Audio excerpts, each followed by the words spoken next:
In this video, we're going to be talking about what's called implicit differentiation. And if you're a calculus student, odds are, for the first couple months or so, you were you were working mostly with derivatives, taking the derivatives using power rule, chain rule, product rule, and quotient rule. And by utilizing these rules, you've been able to take the derivatives of all kinds of functions. But so far, we've been differentiating in what's called the explicit form. And in the explicit form is, it's where y is equal to f of x. It's where y is represented in terms of x. And an example of that is y is equal to, 2x squared minus 3, for example. And, we could differentiate this easy, like just dy dx. And, just by using the power rule, 4x, and that goes to 0. That's really all we have to do, right? But implicit differentiation, really all it is, it's where you have a function where the x's and the y's are scrambled together. And that's where y is defined implicitly as a function of x. So an example of an implicit one would be, let's say, just right off the top of my head, 4x squared minus 2y is equal to 6. Like that's an example of uh, basically a function where y is defined implicitly. It's not explicitly defined like it is here, but it's implicitly. It's our y is embedded somewhere in the function. So how do we differentiate this guy? What can we do in order to make it more manageable for us? Well, how we do it is really just a very mechanical process. And when I first saw how to do this, I was extremely overwhelmed. I didn't really feel confident in my ability at all to do it, but as time went on, I eventually became better and better at it, and I've realized that it all boils down to the same process over and over and over again. So I'm just going to start with a very basic example. Let's say I had, I don't know, let's say I had y squared plus x is equal to 5. So if I'm going to differentiate this, I have to differentiate everything in here with respect to x. This guy with respect to x, that guy, everything with respect to x. So we'll do exactly that. So if I'm going to differentiate this y squared, well, remember that I'm differentiating with respect to x. Well, one trick you can always do is, well, at least what I like to do, is I like to just pretend I'm just handling x's as I normally would. So y squared, that would become a 2y. And then you just toss a dy dx after it. And that's it. So you really just differentiate like you normally would. You would differentiate this as if it was an x squared and you'd get 2x. Here we differentiate y squared and we get 2y, and then you just toss a dy dx after it. And then the rest of your equation, you just differentiate normally. And then really all you have to do from there is just get the dy dx by itself. So you just differentiate, and then your next step is to get dy dx by itself. So isolate dy over dx. So we'll do exactly that. So if I basically divide both sides by 2y, oops, sorry about that, then I'm going to get dy dx equals negative 1 over 2y. And that's all there is to it. So this is a very easy function to implicitly differentiate, but we're going to go over some examples where, it's a bit more complicated. One more thing I want to mention before I move on is I have my own technique that I used when I was taking calculus, and it's essentially where instead of dy dx, instead of this, I'll just write z. So if I was doing this, I wouldn't write 2y dy dx, I would just write 2y z. And off somewhere on the side of my paper, I just say let z equal dy dx, dy over dx. And then everything else is the same, and then I just get z by itself, and the process works exactly the same. This is completely up to you. I only like working with z's because it makes me feel like I'm working with algebra again. It makes me feel like I'm back in Algebra 2. So, if you don't want to have to do that, it's entirely your decision. You can write that as y prime or dy dx. It's completely up to you. I just prefer z, so in this tutorial, I'm going to be writing z. Again, you can write dy dx or y prime. I just don't like these because I could confuse this y prime with just a regular y. Like right over here, like if I used y prime, I'd have y prime, and I wouldn't want to confuse that. And dy dx just looks plain ugly, and it really makes this look way more complicated than it really is. So again, I'm going to be using z as my dy dx, and you can use that yourself, or you can use dy dx or y prime. It's entirely your decision. So let's just jump right into an example here. So normally books will ask you to implicitly differentiate right off the bat, and if they don't, it's automatically implied if you have x's and y's on both sides of your equation. So let's say I have y to the fourth plus 3y minus 4x cubed is equal to 5x plus 1. So let's just uh, basically use our basic derivative rules. Again, I'm doing this assuming you already know the power rule and all of the other rules of differentiation. If you don't, I advise you to look over your notes. Maybe I'll upload the videos on those in the future. So I'm just going to differentiate this. So again, I'm just going to pretend that this y to the fourth is an x to the fourth, and I'll just differentiate it like I normally would.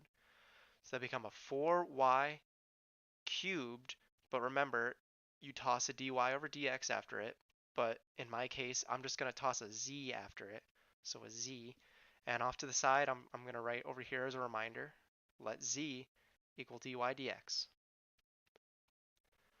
So now we just move on, so plus 3y. Well, remember if we had if it was like a plus 3x, that would just give us 3. And we do the same thing here, it would be plus 3, but then we just toss a z after it, or dy dx. Okay, and then we move on to the next terms, and these are relatively easy. We just what we've been doing all of calculus. So 4x cubed, that's going to give me minus 12x squared, and this right-hand side is just going to be 5. Just going to be 5, and you always have to remember to differentiate both sides. You can't just leave one side alone. It always has to be both sides. And then the next step is we just want to get all those z's together. We want to get all of these z's on one side of the equation. So I'm going to write 4y cubed z plus 3z. I'm going to take this negative 12x squared and just kick it over there. I'm just going to kick them over there. And that's going to be equal to 5 plus 12x squared. Then the last thing you want to do is we just want to get z by itself. We just want z on its own. So on the left-hand side, I'm going to factor out a z. I'm going to factor out a z. So factor out z. And I'm going to do exactly that. So I'm going to get z 4y cubed plus 3. And that's still equal to the right-hand side. And now I can just divide both sides by 4y cubed plus 3. So I'm just going to divide both sides by this to get z on its own. So 4y cubed plus 3. And you're going to notice that this is really just basically like we're in algebra again. And that's really why I like putting the z's in there. It's because it's just like we're handling algebra again. It's just like we're in an algebra 2 class where we're just working with a couple of variables and we want to get one by itself. And so this is really just algebra work once you take the derivative. And my result is going to be just this. It's going to be 5 plus 12x squared over 4y cubed plus 3. And, if you want to be formal about it, or if you want to do this in your final answer, we'll just write dy over dx instead of z in your final answer, like the one you're going to box up on your test or something on your homework. 4yq plus 3. And we're done. So relatively easy. Um, it's literally just a process of you take the derivative like you normally would. If you encounter one that has a y in it, you do that like you normally would, and then you just toss a z after it. Um, then once you do that, all you have to do is get z by itself, and you're going to get some expression that's usually a mix of x's and y's, and you're done. So it's really, really pretty easy. And I think we have time for one more example. So just one more example here. So let's see what I got. All right. So this one's a bit more involved, but nothing we can't handle, right? So y cosine x is equal to x squared plus y squared. So let's just tackle this head on. So I see a product of two functions here, and this is gonna call for the chain rule. I mean the product rule, sorry, my bad. So remember that the product rule, it's f prime g plus g prime f, where this is f and that's g. Again, if you're unfamiliar with the product rule, I advise you to look over your notes or use another resource in order to familiarize yourself with this rule. So I'm going to do exactly that. I'm going to take the derivative of f, and I'm going to get just derivative of y just becomes z. So z cosine x. And remember that, so this is plus, and then g prime, cosine, derivative of cosine is just negative sine. And that's just times f, which is y. And then I'm going to differentiate this right-hand side as well. So that's going to be equal to 2x plus 2y, differentiate like you normally would, and then just toss a z after it. So super simple. And now my job is to I'm just going to clean up this left-hand side a little bit, minus y sine x. And all I want to do is just get z by itself. It's always the same process over and over again. You just want to take the derivative, get some z's in there, and then just get the z's all to one side. And that's all you have to do. So I'm going to move this 2yz over there, and I'm going to move this negative y sine x over here to the right-hand side. So I'm going to get z cosine x minus 2yz is equal to 2x plus y sine x. And then lastly, the last step you're going to want to do is to just factor out that z on the left-hand side. Because remember, we always want z by itself in the long run. So z cosine x minus 2y equals 2x plus y sine x. And I'm just going to divide both sides by this expression on the left.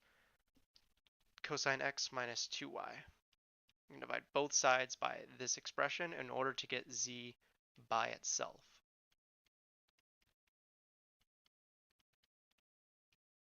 And if I do that, then I get 2x plus y sine x over cosine, whoops, sorry, I didn't mean that 2x right there. I can just go away. Cosine x minus 2y. So my final answer is 2x plus y sine x, 2x plus y sine x over cosine x minus 2y. And again, remember what I said earlier, that z, I should have wrote this a little earlier, but remember to let z equal dy over dx. So in your final answer, instead of that z, I could just write dy over dx equals this whole mess on the right. So it's a pretty mechanical process. It's usually the same thing over and over and over again. One last thing I want to point out, because I'm trying to keep this video a little shorter, is that if I had, let's say I want to take the derivative of like cosine of y or something like that. Well, it's always going to be the same exact thing. Remember, you take the derivative like you normally would, and then you just toss a z after it. So I'd get negative sine y, and then just times z. And that's it. that's really all I was trying to say. In case you encounter a trigonometric function, it's really no different than how it would be normally. You just take the derivative like you normally would, like as if that were an x, and then you just toss a z after it, and that's it. So, hope this video was able to help you out. Implicit differentiation is definitely a topic that many students struggle with, especially if it's your first time seeing it. But really, just get a hang of the process, just differentiate both sides with respect to x, get some z's, get all the z's on one side of your equation. You usually just factor out the z and then divide both sides by whatever expression you factored the z out of. And then once you have the z by itself, you're done. And yeah, so hopefully that was able to help you out. If you need a video on the second derivative for implicit differentiation, feel free to let me know. But yeah, as always, thanks for watching and good luck out there.